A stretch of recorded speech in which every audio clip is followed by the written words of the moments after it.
E aí, turminha, beleza? Se você ainda não me conhece, eu sou o professor Anderson Moreira de Biologia. Estamos na segunda aula sobre fotossíntese e quimiossíntese. Então não perde a aula anterior para você entender tudo que a gente vai estudar na aula de hoje, hein? Vem comigo! Fotossíntese e quimiossíntese, parte 2. Já estudamos a etapa fotoquímica, que fala sobre a fotólise da água, a produção do oxigênio, síntese de ATP, síntese de NADPH. Vamos agora utilizar tudo isso que produzimos na etapa fotoquímica para utilizar na etapa química, que é a fase de produção do carboidrato. Então vem comigo. Só um resumo da etapa fotoquímica aí, para a gente recapitular alguns conceitos importantes. Aconteceu a fotólise da água, que é a quebra da molécula de água em presença de luz. Então ele está mostrando ali duas moléculas de água, que produziu 4 prótons, 4H+, com 4 elétrons, produzindo uma molécula de oxigênio, tá bom? Ali você tem os 4 prótons, que vão gerar um gradiente que vai produzir ATP, e o NADP ganhou hidrogênio. Se ganha hidrogênio, oxidou ou reduziu? Reduziu. O NADP foi reduzido a NADPH2, ou NADPH mais H+, tá bom? Aconteceu também na etapa fotoquímica a síntese do ATP, a fosforilação do ADP em ATP. Tudo isso aí na etapa fotoquímica. Produzimos isso e vamos gastar isso agora na etapa química para produzir açúcar. Vamos lá? A fase de assimilação do carbono, que também pode ser chamado de ciclo das pentoses, ciclo de Calvin-Benson, reações de Beckham, existem vários nomes, mas nada mais é do que a fase que a planta pega o gás carbônico, hidrata ele, porque vai fazer um carboidrato, hidrata ele para fazer um açúcar, para fazer um carboidrato. Então, nesta etapa, o ATP e o NADPH mais H+, são utilizados na redução do CO2 para formar compostos orgânicos. Trioses, o que é uma triose? Um açúcar de 3 carbonos. Sacarose, que é o açúcar da cana-de-açúcar, por exemplo. O açúcar que a gente come diariamente é a sacarose. O amido, que são várias moléculas de glicose. É o polissacarídeo de reserva dos vegetais. Este processo ocorre no estroma, que é aquela região que parece o citoplasma, na verdade, da bactéria. Então, esse processo ocorre no estroma do cloroplasto. Vem comigo. Vou resumir esse ciclo em 3 etapas. A primeira etapa é a fixação. Então, veja, está chegando aí neste ciclo 6 moléculas de gás carbônico. A planta tem uma enzima que a gente não tem. Ela consegue pegar o gás carbônico da atmosfera. Essa enzima chama-se rubisco. O que quer dizer rubisco? Ribulose, bifosfato, carboxilase, oxigenase. É um nome grandão, mas você pode resumir. É a rubisco. A rubisco pega o gás carbônico, e junta ele com uma molécula de 5 carbonos. Por isso que o nome é ciclo das pentoses. É um açúcar de 5 carbonos, que a gente chama de ribulose bifosfato. Então, ao juntar esse açúcar de 5 carbonos com um de 6, que na verdade entrou 6 carbonos aí, uma molécula de 1 carbono, que é o CO2, vai fazer 2 moléculas de 3 carbonos. Que molécula é essa? Que ele chamou ali de ácido fosfoglicérico, ou simplesmente fosfoglicerato. Não precisa gravar o nome, precisa entender que eu tinha uma molécula de 5 carbonos, que era a ribulose, juntei com o CO2, fiz 2 moléculas de 3. Agora eu tenho 2 moléculas de 3 carbonos. É isso que eu preciso entender. E aí o que acontece? Nessa fase, observe que a célula gastou ATP formando ADP. Quebrou ali as moléculas de ATP. E o que aconteceu? O NADPH, ele foi oxidado a NADP. Ou seja, ele doou hidrogênio nesse processo. Então eu tinha ali o gás carbônico que se juntou com o açúcar e ele ganhou o hidrogênio. Por isso que forma um carboidrato. O NADPH formado na etapa fotoquímica, na etapa clara, doou o hidrogênio para essa molécula de ácido fosfoglicérico. e aí formou ali, né, o que ele está chamando ali de PEGAL, que é o ácido fosfoglicérico, que vai acabar perdendo ali, né, vai gastar mais um ATP e saiu ali a glicose e outros produtos, tá? Então você tem o ácido fosfoglicérico que vai dar origem, na verdade, ali ao gliceraldeído 3-fosfato. Beleza? O que vai acontecer ali? Vai formar o gliceraldeído 3-fosfato, que ele está mostrando ali, e saiu 2 moléculas de 3 carbonos. Então a primeira etapa foi a fixação, quando pegou. Na segunda etapa foi a redução, porque ganhou um hidrogênio. E nesta última etapa, quando está saindo dali aquelas 2 moléculas com 3 carbonos, que ele chamou de PEGAL, né? Mostrando ali saindo a glicose e outros compostos, é a fase de recuperação. Eu volto a ter as moléculas ali, tá, de 5 carbonos, que é a ribulose bifosfato. Então, essa é a fase de fixação do carbono que ocorre no estroma do cloroplasto, chamado ciclo de Calvin. Dividir em quantas etapas? 3 etapas. Primeira etapa, fixação do gás carbônico. Segunda etapa, redução, porque o NADPH doou o hidrogênio. E na terceira etapa, gasta ali mais um pouco de ATP e recupera-se a molécula de 5 carbonos, que é a ribulose. Terceira etapa, recuperação. Esse é o ciclo das pentoses, ok? Observe que para uma molécula de glicose, que foi o cálculo que ele fez aí, ele gastou 12 mais 6, né, ele gastou ali 18 ATPs e gastou 12 moléculas de NADPH, né, dando uma proporção aí de 3 ATPs para 2 NADP, que é exatamente o que é produzido na etapa fotoquímica. A etapa fotoquímica produz o ATP também em uma proporção de 3 para 2 NAD. Isso vai ser gasto na etapa química.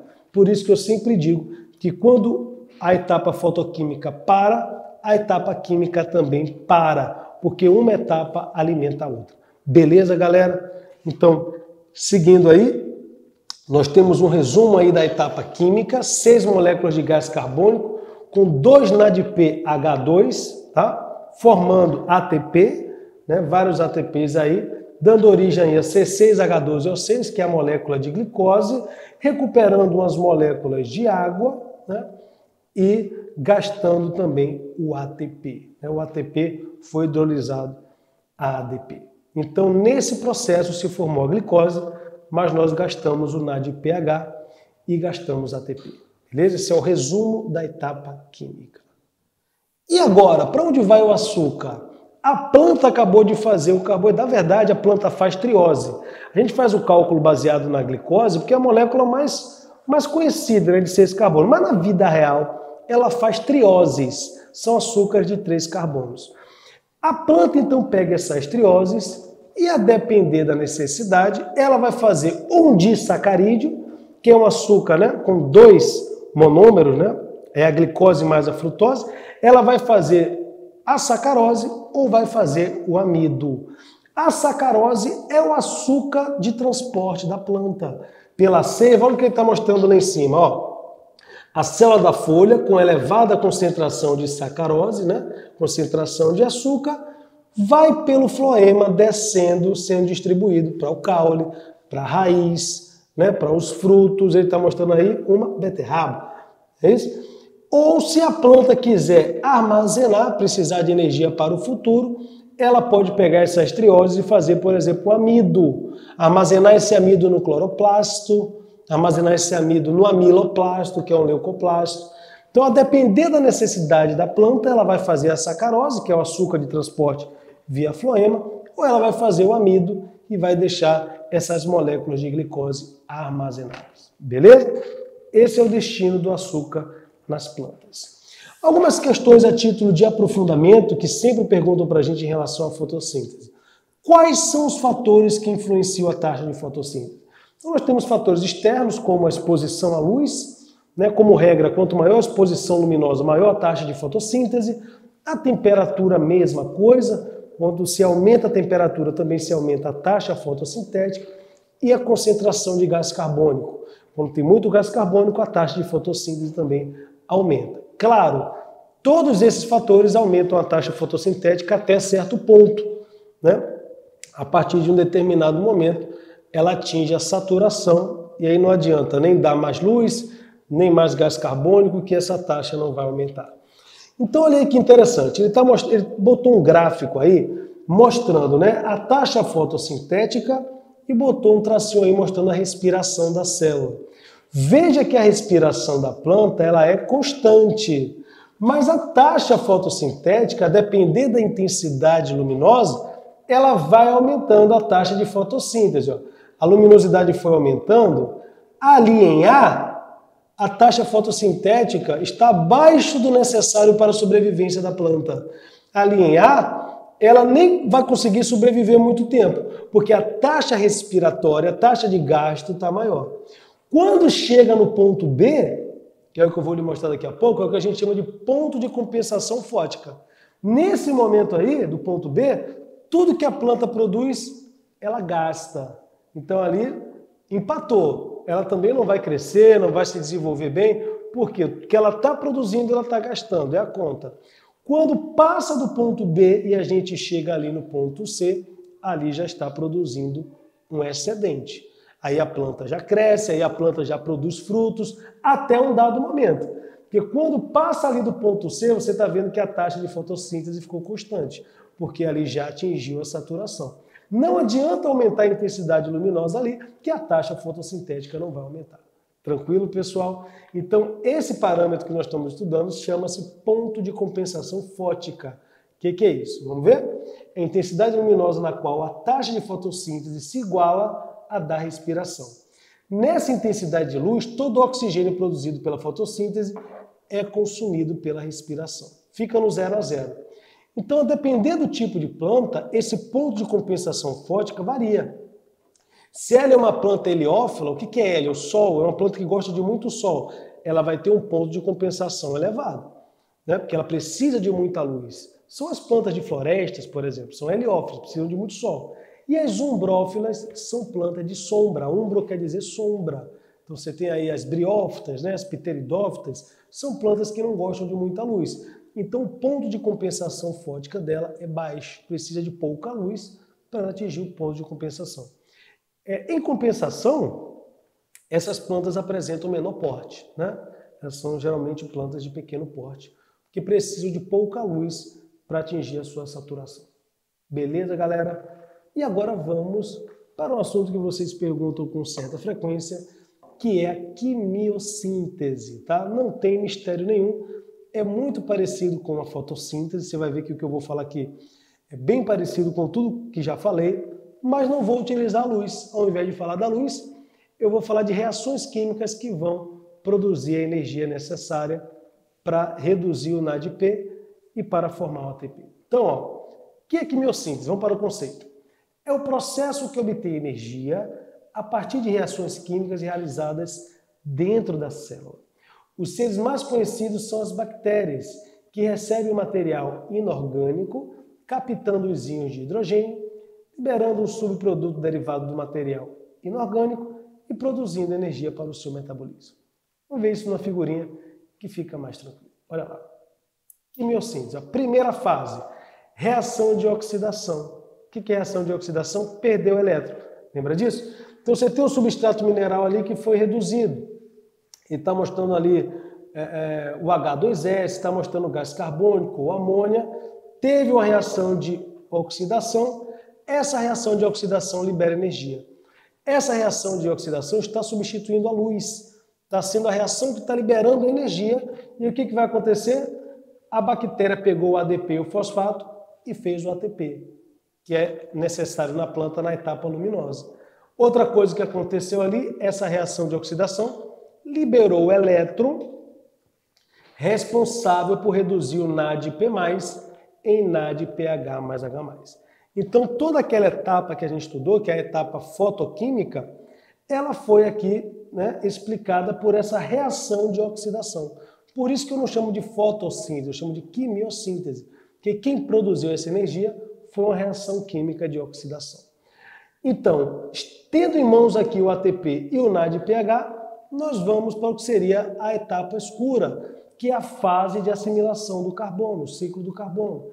Então, a bactéria, então, agora pegou o gás carbônico, ela é autotrófica, né? Ela consegue pegar o CO2, pegou o gás carbônico no ciclo do carbono e conseguiu transformar o fosfoglicerato em carboidrato, em glicose. Entrou um gás carbônico, forma aquela molécula, né? Aquelas duas moléculas de 3-fosfoglicerato e gasta ATP, gasta NAD e na recuperação formou novamente ali a ribulose bifosfato, né? É o ciclo das pentoses. Então, um exemplo que eu trouxe aqui são as ferrobactérias, as bactérias ferrosas. Poderia ter trazido as bactérias sulfurosas, tá? Que liberam ácido sulfúrico, né? Ou outros gases. E aí você vai ver, são bactérias que utilizam a oxidação de compostos com ferro para obtenção de energia. Então você tem aí 4 óxido de ferro, né? FeO, reagindo com oxigênio, produzindo essa molécula aí, né? De 2Fe2O3, né? Um óxido de ferro também. Essa oxidação, veja que reagiu com oxigênio, essa oxidação liberou energia que foi necessária para juntar o gás carbônico e a água e produzir a glicose, aí C6H12O6, liberando nessa reação aí o oxigênio. É assim que fazem as ferrobactérias. E aqui eu vou falar um pouco da quimiossíntese e síntese do nitrogênio. Quando a gente for estudar ecologia, nós vamos conhecer esse ciclo aí com maior profundidade, mas lá no ciclo do nitrogênio tem várias bactérias quimiosintetizantes que, através da reação de oxidação, elas produzem o seu material orgânico. Então veja, você está vendo aí o nitrogênio atmosférico, a concentração de oxigênio na atmosfera é em torno de 78%, ele está sendo absorvido pelas bactérias fixadoras de nitrogênio, tá bom? Nesse momento também, esse animal, ele excreta, né, amônia, ureia, ele pode morrer, sofrer o processo de decomposição e tudo isso vai produzir amônia. Lá no solo, então, tem as bactérias quimiosintetizantes que vão transformar a amônia em nitrito, ó. O NH3 formou o NO2, o NH3 foi oxidado. Quem faz isso? A nitrosomona. Oxida a amônia em nitrito e logo em seguida as nitrobactérias vão oxidar o nitrito em nitrato, vão transformar o NO2 em NO3. Essas reações de oxidação produzem a energia necessária tanto para a nitrosomona como as nitrobactérias produzirem a sua molécula orgânica, tá bom? Que é o carboidrato. O nitrato é a forma mais reconhecível pela planta, tá? Para ela absorver esse composto pelas raízes. Embora a maior concentração de nitrogênio, na atmosfera seja de nitrogênio, a planta não consegue pegar esse nitrogênio da atmosfera. Então tudo isso tem que acontecer. Transformar em nitrito, transformar em nitrato e agora entra pelas raízes e é assim que o nitrogênio é introduzido no mundo vivo. Mas você pensa, professor, e o nitrogênio é importante assim? Ou se é, né, meu filho? O nitrogênio é importante porque ele faz proteínas, ele está nos aminoácidos tem nitrogênio.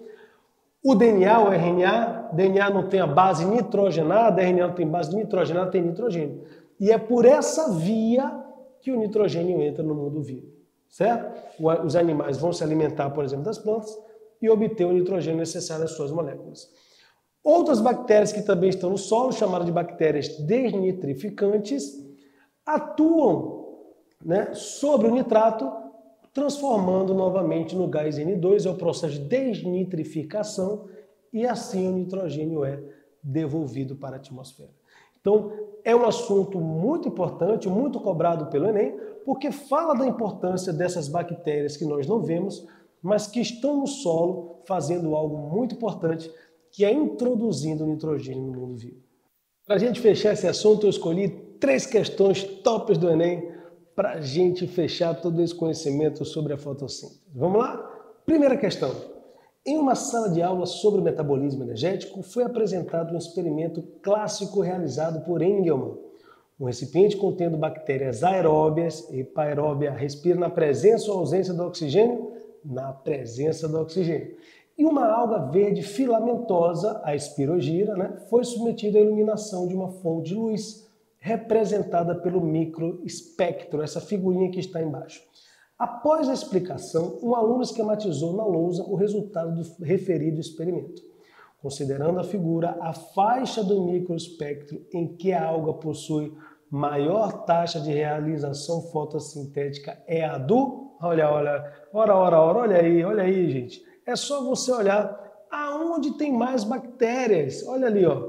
Você tem ali o espectro na faixa do vermelho, do amarelo, do verde, do azul, do anil e do violeta. Essas bactérias são aeróbicas, então elas vão se concentrar onde tem mais oxigênio. Onde tem mais oxigênio é onde a taxa fotossintética é maior. Onde tem mais bactérias aí, pessoal? Na faixa do espectro vermelho. Basta olhar para a figura e responder. Resposta, letra E, a faixa do vermelho. Fala a verdade, fácil demais. Vamos para outra aí, vamos para outra. São 3. A fotossíntese é um processo físico-químico realizado por organismos clorofilados. Nos vegetais, é dividida em 2 fases complementares. Uma responsável pela síntese de ATP, síntese é o que, galera? Produção de ATP.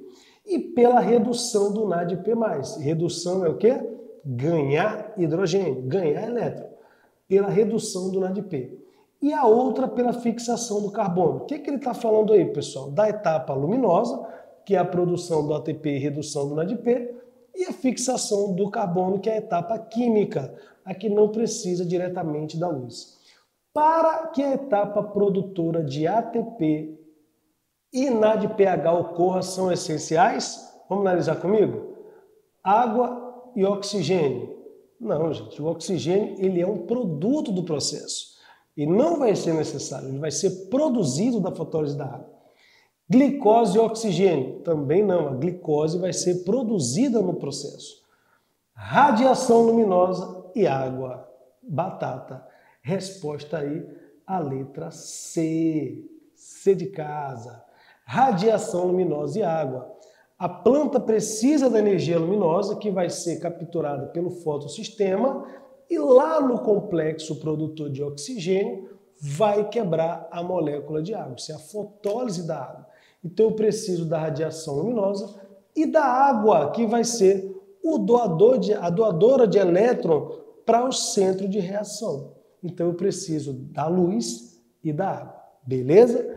Vamos ver as outras só para a gente fechar o raciocínio. Glicose e radiação luminosa. Não, a glicose vai ser produzida, tá? Oxigênio e dióxido de carbono. Não, o dióxido de carbono vai ser necessário na outra etapa, que é a etapa química, tá? O ciclo das pentoses. Última questão para você mandar bem nesse assunto, hein? Ficar fera e fazer essa revisão aí legal. Enem 2018, mais um. As células e os organismos precisam realizar trabalho para permanecerem vivos e se reproduzirem. A energia metabólica necessária para a realização desse trabalho é oriunda da oxidação de combustíveis. Quais são as moléculas combustíveis? Carboidrato, lipídios e proteínas, tá? Gerados no ciclo do carbono, por meio de processos capazes de interconverter diferentes formas da energia. Então ele está mostrando essa figurinha aí. Nessa figurinha, olha o que ele está mostrando. Gás carbônico e água, ó, CO2 e H2O, entrando no processo 1, e ali os combustíveis reduzidos e oxigênio vão para o processo 2. O processo 2 produz gás carbônico e água. O que ele está mostrando para a gente nessa figurinha, galera? Ele está mostrando que o processo 1 entrou gás carbônico e água e fez combustível. O que é isso? E liberou oxigênio. Isso aí é a fotossíntese. Fotossíntese, entrou gás carbônico e água no processo 1, fez combustível e oxigênio. Pode ser também a quimiossíntese, né, pessoal? Porque ele não botou a luz aí entrando no processo. Então pode ser a luz ou a energia de uma reação química. Então pode ser fotossíntese ou quimiossíntese. Os combustíveis e o oxigênio produzido foi para o processo 2, que é a respiração, que é a degradação das moléculas combustíveis, né, a oxidação dessas moléculas, produzindo gás carbônico e água. Beleza? Então, nesse ciclo, a formação de combustíveis está vinculada à conversão de energia. Então, olha aí, ó, a formação de combustível, ele está falando do processo 1, que pode ser a fotossíntese ou a quimiossíntese. Ele está transformando energia térmica em energia cinética? Térmica em energia de movimento? Não. Química em energia térmica? Não. Eletroquímica em calor? Não, o calor não dá nem para ser aproveitado, né? Acho que essa questão é até mais de física. Cinética em eletromagnética, como a luz? Não. Ele está transformando, no caso aí da fotossíntese, que a luz pode ser entendida como energia eletromagnética, ele está transformando a energia eletromagnética em energia química, porque a energia luminosa ela fica aprisionada na energia de ligação das moléculas químicas. Então a resposta certa aí, a energia está sendo transformada de eletromagnética em energia química. Então, galera, é isso aí. Mais uma vez eu agradeço a atenção de vocês. Fica com a gente no projeto Ingressar, que ainda tem muita coisa de biologia e de todas as outras disciplinas para você ter sucesso no Enem e qualquer outro vestibular. Valeu!